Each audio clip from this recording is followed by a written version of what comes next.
Canadian police had yet to determine a motive for the country's worst mass shooting, as the death toll from the carnage in Nova Scotia over the weekend climbed to 23 from 19, the Royal Canadian Mounted Police (RCMP) said on Tuesday. The shooting rampage has rattled rural communities in the Atlantic province, as investigators seek answers to questions such as how the gunman obtained an authentic police uniform and secured a police look-alike cruiser, both of which aided his easy movement during his 13-hour spree. Memorials cropped up all over the province of fewer than a million people, featuring Canadian flags, flowers and illustrations of broken hearts. The Canadian Broadcasting Corp said the death toll included the suspect. The incident started at a home in Portapique, a rural seaside community of about 100 residents in the winter, increasing to some 250 residents in the summer.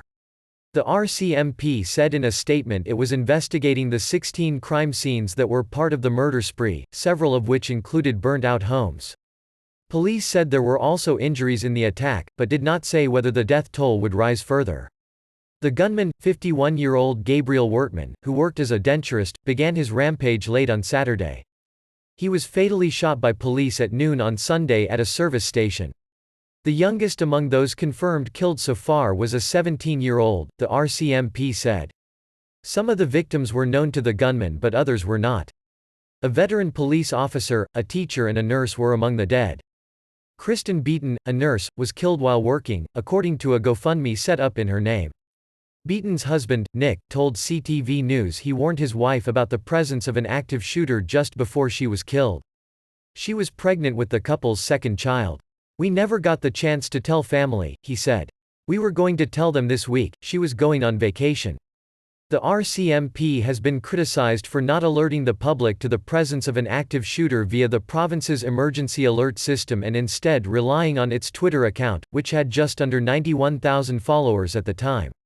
Nova Scotia RCMP Chief Superintendent Chris Leather told reporters on Monday the force felt it was a superior way to communicate the threat in the community, but said the force would look into the matter. Nova Scotia Premier Stephen McNeil said the province had not received a request from police for an emergency alert to be sent out.